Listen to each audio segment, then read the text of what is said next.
Je suis devenu chrétien et j'ai beaucoup étudié la Bible. C'était toute l'histoire, croix et robe et tout le reste.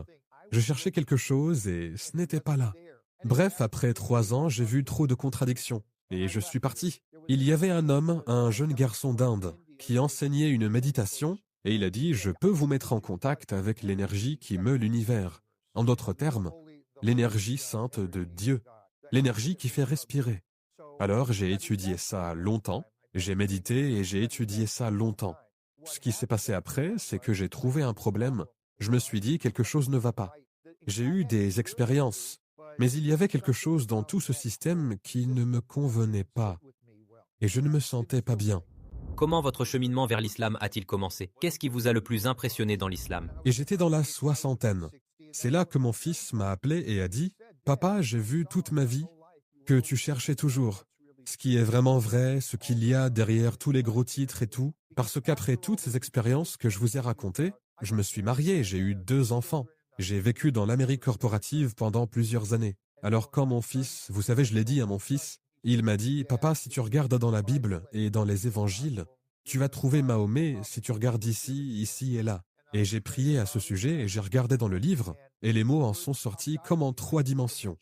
Les mots brillaient devant moi. Les mots qui étaient dans Deutéronome 18, ou dans le livre du Deutéronome, il est dit « Un prophète va venir qui sera comme toi, comme Moïse, qui va... Il ne dira rien de lui-même, il dira ce qu'on lui a donné à dire. » Cela fait écho à Jean 16, où Jésus dit que la paix soit sur lui, l'esprit de vérité va venir, et il ne dira rien que ce qui lui est donné à dire, et il vous conduira vers la vérité tout entière. Et dans Deutéronome 33, il est question de « Le soleil s'est levé sur le Sinaï, s'est levé sur Séhir, et a culminé à Paran. » Et j'ai cherché ce que cela signifiait vraiment. Et le Sinaï, c'est où Allah a donné à Moïse la loi, les 10 commandements. Séhir, c'est où Jésus a surmonté les tentations de Satan. Et Paran est un ancien nom de la Mecque, où Mahomet est né. Que la paix soit sur lui, que la paix soit sur eux tous. Et c'est ce que signifie Deutéronome 33, 2. Quand j'ai vu cela, je n'ai plus pu l'ignorer. La dernière chose à laquelle je pensais, c'était de devenir musulman.